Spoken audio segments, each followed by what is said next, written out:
I'm Peter Austin, that is the Pirates Code, and this is interesting. The idea of the Pirates Code was, I think it's fair to say, first popularised by the Disney movie franchise Pirates of the Caribbean. Now that was by no means the first piece of fiction to allude to such a thing, but it certainly brought the concept to the fore of popular culture as the films came and went on the silver screen. The question is though, if such a thing really did exist during the golden age of piracy, which I seem to have just quite confidently claimed, what exactly did it contain, and with that in mind, how accurate was the version that we saw in the Disney blockbusters? Well, to find out, we're going to have to take a look at every single rule in a genuine Pirates Code. Now, the first thing that needs addressing when it comes to this topic is that there was not one universal set of rules or guidelines adhered to by all pirate crews.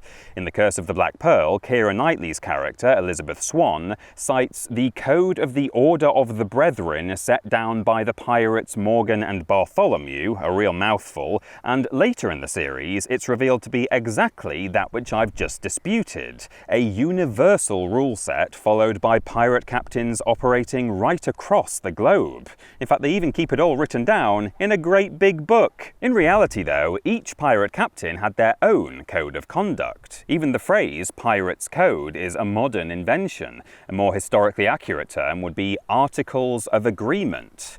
All that being said though, the examples we do have records of today are still fairly similar to one another. So while there might not have been a single definitive code laid down by a brotherhood of pirate lords, thank you very much Disney, you will still find commonalities amongst all the authentic Articles of Agreement. But enough context, what exactly were those articles? Well, since Elizabeth mentions the pirate Bartholomew, I have here the 11 rules of the Code of Bartholomew Black Bart Roberts, one of the most successful captains in the Caribbean during the golden age of piracy.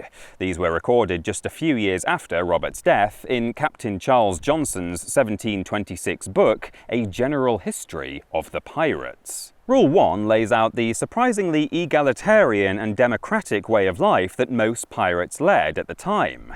Every man, whether captain, quartermaster, or regular crew member, was entitled to an equal vote in the ship's affairs, and provided there was enough to go round, there were also no special privileges when it came to divvying up the fresh provisions or alcohol. Everyone got the same share, no matter their rank. Article 2 partly relates to a later rule about how plundered loot was divided up, which we'll come to in a moment, but it also states that should a member of the crew secretly pocket $1's worth of booty, that's about $70 or £50 today, they were to be marooned, i.e. abandoned on an uninhabited island. However, if someone was instead to directly rob a fellow crew member, as opposed to just sneaking something away while stripping the valuables from a captured ship, they would be disfigured and then left ashore, quote, not in an uninhabited place, but somewhere where he was sure to encounter hardships. So I guess Hull or somewhere like that. I'm sorry, I couldn't resist. The third article might surprise you if your mental image of a pirate is a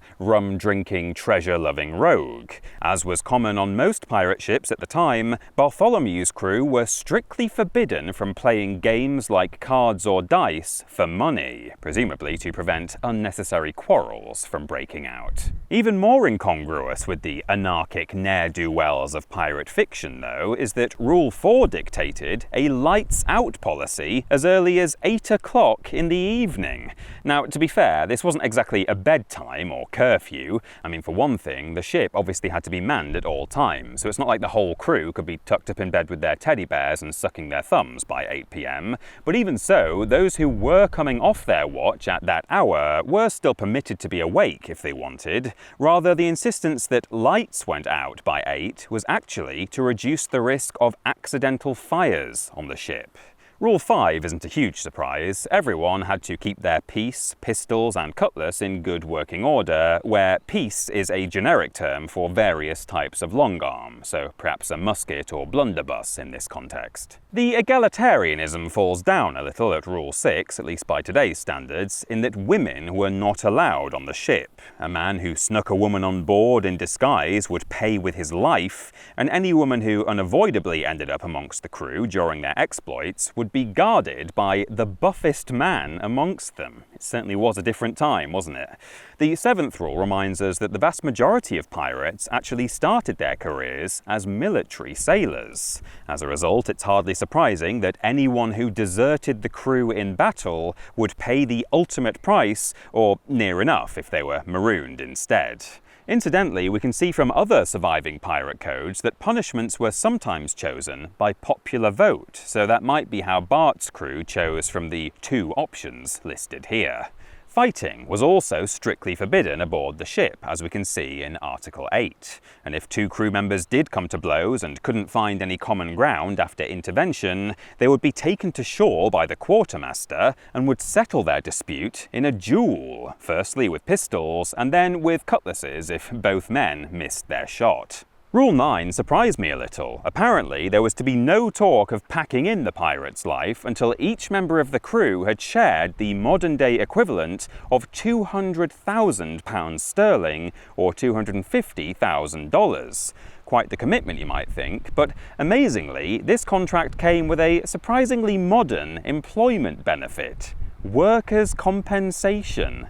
Much like today, specific allotments of money were paid out to anyone who received life-altering injuries while employed on the ship. Now, Bartholomew's Code only specifies what you'd get for limb loss, but the Articles of Privateer Henry Morgan, the other name mentioned by Elizabeth Swann when she references the Pirate Code in the first film, goes into quite some detail on this point, with monetary amounts listed for arms, legs, eyes, and fingers, with distinctions even made for the left and right sides. The 10th article is the one we alluded to earlier. Generally speaking, an equal share of plundered booty would go to each member of the crew, but the highest-ranking members were entitled to a little more. This varied somewhat from one captain to another, but on Bartholomew's ship, the man himself and his quartermaster each received 2 shares worth, the master, boatswain, and gunner got a share and a half, and any other officers bagged an extra quarter share. And that only leaves the final rule, which you will never guess if you don't already know it. No, it's not the right of parley that we see used in the Disney movies, nor is it the first film's suggestion that those who fall behind are left behind. I mean, quite the contrary, really, if captains are financially compensating members of their crew with life-altering injuries, right? No, the final article enforced under the code of Bartholomew Black Bart Roberts is that on the Sabbath, the musicians get the day off. It's alright for some. I post a new video every second Sunday. No rest for the wicked, I suppose. So, as far as Bartholomew Roberts' code is concerned, that's your lot. And meanwhile, the other named captain, Henry Morgan, had an even briefer set of articles, save for that quite detailed list of injury compensation amounts. What's more, though it's sometimes mentioned in other surviving codes, neither Bartholomew nor Morgan's articles actually specify that a marooned man should be given a pistol with a single shot, the literal Chekhov's gun of the first film. Less surprising is that no recorded list of articles makes mention of a brotherhood of pirate lords led by a pirate king, but on the flip side, if you listen really closely to this moment in At World's End, you can actually hear Captain Teague mumble the words compensation and left leg above the knee as he thumbs through the codex, which is a brilliant little detail. So, in a conclusion that surprises no one really, the Pirates Code of the film franchise wasn't exactly historically accurate, but it definitely does have at least some basis in documents that were really written during the golden age of piracy. The take-home message, though, is that if you ever find yourself lost in time and set upon by angry pirates, don't yell parley.